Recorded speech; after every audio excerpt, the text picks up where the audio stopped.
है जो travel advisory आई है वो 11 साल की फॉरेन पॉलिसी किस तरह से धराशायी हो गई उसका प्रमाण है। 11 साल से मोदी जी विदेश घूमते हैं, विदेशी लोगों से गले मिलते हैं, उनके साथ गलबहियाँ करते हैं। उन्होंने 11 साल में हाउडी मोदी, नमस्ते ट्रंप, अब की बार ट्रंप सरकार सब कुछ कर डाला। फलसफा ये कि अमेरिका हमारे खिलाफ ट्रैवल एडवाइजरी इशू करके महिलाओं को अकेले ना आने की हिदायत दे रहा है, कह रहा है बेहद है।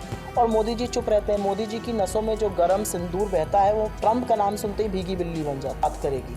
बीजेपी कभी भी आज की बात नहीं करेगी, क्योंकि अगर आज की बात करेगी तो जवाबदेही तय होगी। पूछा जाएगा मणिपुर क्यों जल रहा है, पूछा जाएगा पहलगाम के आतंकी कहाँ हैं, अभी तक क्यों नहीं गिरफ्तार हुए, पूछा जाएगा 2 महीने से गलत स्केच लगा। इस वक्त मेरे साथ बातचीत करने के लिए कांग्रेस की राष्ट्रीय प्रवक्ता सुप्रिया सिन्हा जी हैं। मैम, आज आपने एक प्रेस वार्ता की है जिसमें अमेरिका द्वारा जो भारत के लिए एडवाइजरी जारी की गई है, जिसमें साफ तौर से कहा गया है कि जो अमेरिकी महिलाएं हैं वो कहीं भी भारत में अकेले ना घूमें, कहीं ना कहीं सुरक्षा को लेकर जो सवाल उठाएगा उस पर क्या? मुझे लगता है जो ट्रैवल एडवाइजरी आई है वो 11 साल की फॉरेन पॉलिसी किस तरह से धराशायी हो गई उसका प्रमाण है। 11 साल से मोदी जी विदेश घूमते हैं, विदेशी लोगों से गले मिलते हैं, उनके साथ गलबहियाँ करते हैं। उन्होंने 11 साल में हाउडी मोदी, नमस्ते ट्रंप, अब की बार ट्रंप सरकार सब कुछ कर डाला। फलसफा ये कि अमेरिका हमारे खिलाफ ट्रैवल एडवाइजरी इशू करके महिलाओं को अकेले ना आने की हिदायत दे रहा है, कह रहा है बेहद असुरक्षित देश है, यहाँ पर मॉल में भी आतंकी हमले हो रहे हैं। और पाकिस्तान को, जो आतंकी मुल्क वास्तव में, जहाँ पर हाफिज़ सईद से लेकर मसूद अजहर और दाऊद इब्राहिम रहते हैं,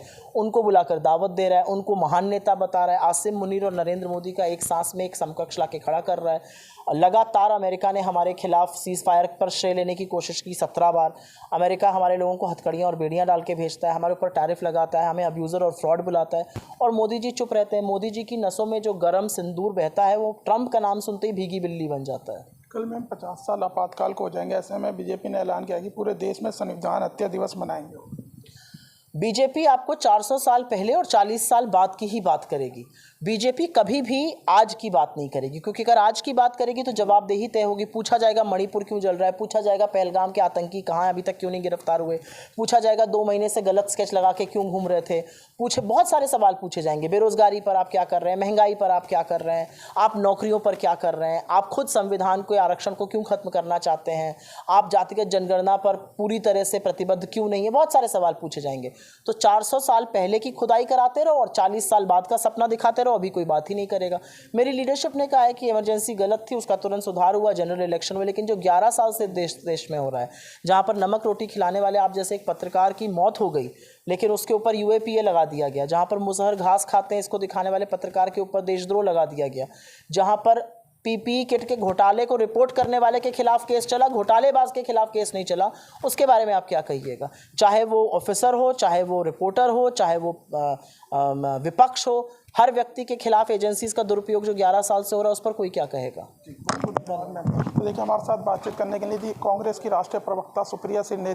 फिलहाल इस वीडियो में बस इतना ही, बाकी खबर देखने के लिए देखते रहिए पॉलिटिशियंस इंडिया न्यूज़। धन्यवाद। अगर आपको हमारा वीडियो अच्छा लगा तो हमारे चैनल को सब्सक्राइब करें, हमारी वीडियो को लाइक करें, शेयर करें, और ऐसे ही देश की तमाम बड़ी खबरों के लिए जुड़े रहें पॉलिटिशियंस इंडिया के साथ।